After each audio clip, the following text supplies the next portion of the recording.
কদবেল পুষ্টিগুণে ভরপুর একটি দেশি ফল, যা হজম শক্তি বাড়ায়, কোষ্ঠকাঠিন্য দূর করে, রক্ত পরিষ্কার করে, রোগ প্রতিরোধ ক্ষমতা বাড়ায়। এতে রয়েছে vitamin C, fibre, calcium, iron এবং অ্যান্টিঅক্সিডেন্ট। শক্তি বৃদ্ধি, রক্ত স্বল্পতা দূর করার পাশাপাশি কোলেস্টেরল নিয়ন্ত্রণেও এটি কাজ করে। স্কিনের জন্য এটি বেশ উপকারী। আমার শ্বশুরবাড়ির উঠোনের ঠিক মাঝখানেই একটি কদবেল গাছ আছে। প্রায় সারা বছরই কদবেল হয়। 12 মাসই গাছ কিনা আমি অবশ্য জানি না, তবে এই কদবেলের জাত অনেক ভালো।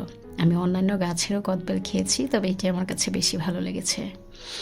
এটি কাঁচা পাকা অবস্থায় খাওয়া যায়, ভর্তা প্লাস আচার বানিয়ে। আজকে পাকা কদবেলের ভর্তা বানাচ্ছি। বাজারে কাঠি দিয়ে যেগুলো লোকজন খায় বেশিরভাগ কাঁচা থাকে।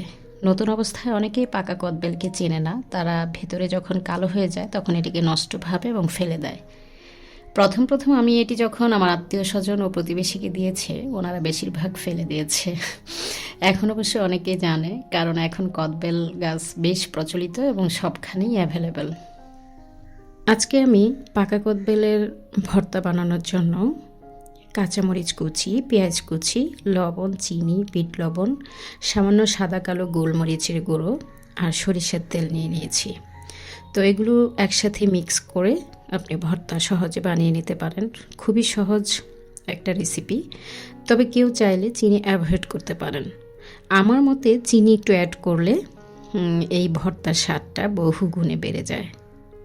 আপনি চাইলে এই ভর্তাটি ভাতের সাথে, খিচুড়ির সাথে, ডালের সাথে মিক্স করে খেতে পারেন। মিক্স করে খেলে আপনার খাবারের যে টেস্ট সেটা বহুগুণে বাড়িয়ে দেবে। আশা করি ভালো লাগবে আপনাদের।